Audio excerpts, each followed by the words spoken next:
Everyone, today I am excited to share with you the life and work of Anne Luther Bagby, a remarkable figure whose contributions have left a lasting impact in her field. As we dive into her journey, we'll explore her big ideas, how she became a missionary in her calling, her commitment to Brazil, and how her legacy continues to inspire others even today. Join me as we uncover the story of a woman who's not only shaped her profession, but also paved the way for future generations. Let's get started.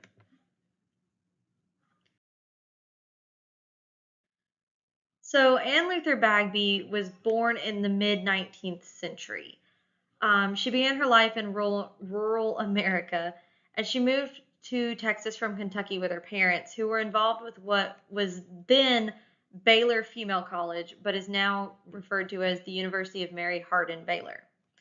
She was raised in a devout Christian environment, and the Bagby's family commitment to faith and community service profoundly influenced Anne from an early age.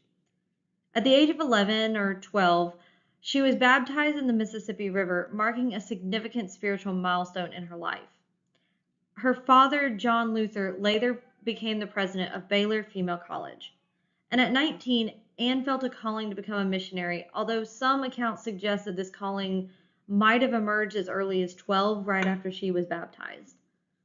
A pivotal moment in Anne's journey occurred during a local revival meeting where she experienced a spiritual awakening that solidified her desire to spread her faith beyond her immediate surroundings.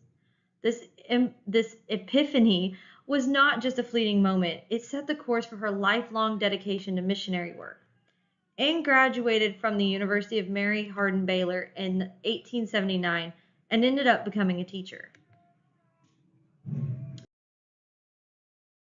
Around this time, Anne's husband, William, more commonly known as Buck Bagby, was born in Texas in 1855. He studied theology under B.H. Carroll at Waco University in the 1870s and graduated in 1875. Around 5 years later, Anne and William met at a missions conference and married in 1880. Around this time, Anne helped organize the first women's missionary union in Texas. The couple's missionary journey was influenced by several factors, including divine guidance. In 1881, much to her persuasion, Anne and William Bagby traveled to Brazil as missionaries. They were inspired by their correspondence with Alexander T. Hawthorne, who had lived in Brazil. They began their mission in Santa Barbara, a settlement established by ex-Confederates seeking a new southern place to live. However, challenges in Santa Barbara prompted them to relocate their mission to Salvador. Support from fellow Texas Baptists, including Carroll, was crucial for their endeavors. Carroll committed to praying for them daily and promoted their Brazilian mission at associational meetings to raise financial support.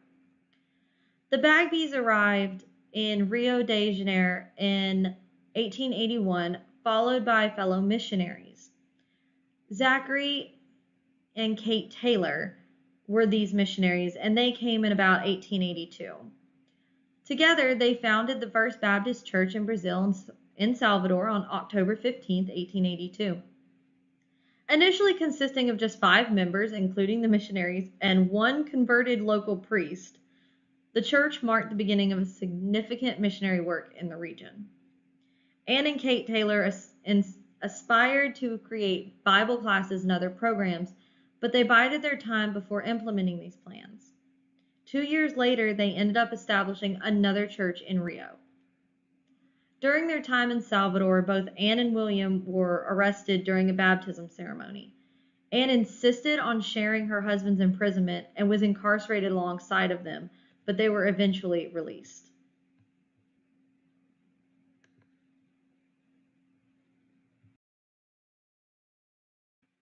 In 1891, the mission moved to Rio de Janeiro, but the majority of their success were in Sao Paulo, where Anne founded a flagship school for girls. She believed that establishing a school would offer her a comparable, if not superior, influence to preaching, which was predominantly reserved for men at the time. Anne took over the school in 1901 while William traveled extensively to help organize churches and support the foundation of associations and conventions, even preaching in Chile and other South American countries. Under her leadership, the school became the largest Protestant institution in Brazil, boasting 175 students by 1913, which was unheard of at the time. Her teaching approach was a little uncommon for that time. She taught a wide range of subjects and focused on providing a very holistic education. And many of her students came from disadvantaged backgrounds and included young children experiencing formal education for the first time, as well as adults seeking extended learning or who had never learned before. And she developed curriculum that was tailored to the local needs of that area.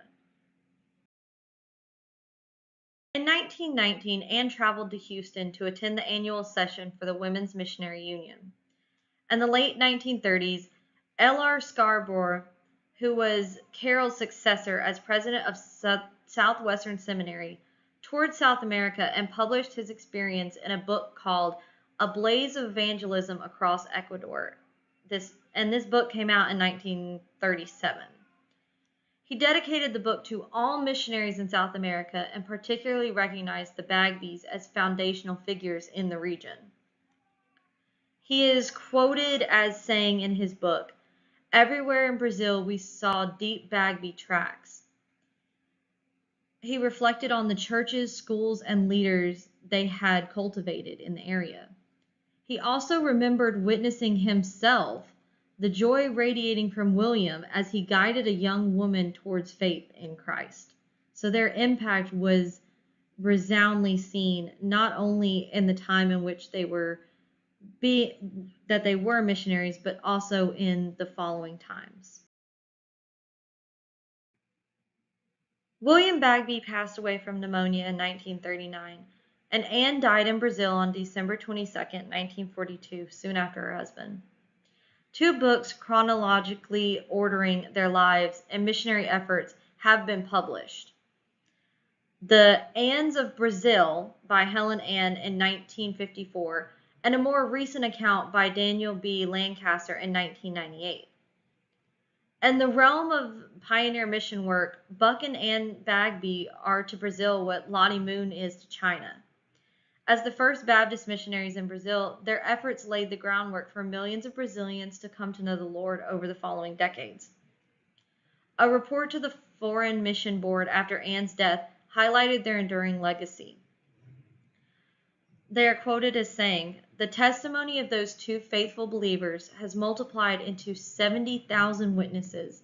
Now 780 Baptist churches stand where there was none 62 years ago.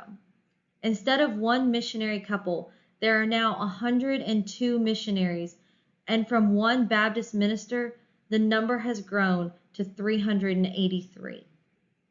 By 2020, the impact of the Bagby's pioneer work continued to flourish, reaping dividends for generations to come.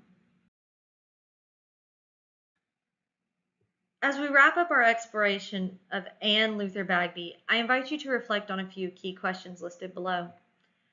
How might our own dedication to a cause we believe in shape the world around us? What impact could we have if we, like Bagby, commit to serving others with all our hearts and strength? What lessons can we learn from her initiative approach to missionary work? How can her commitment to Brazil inspire us in our own pursuits?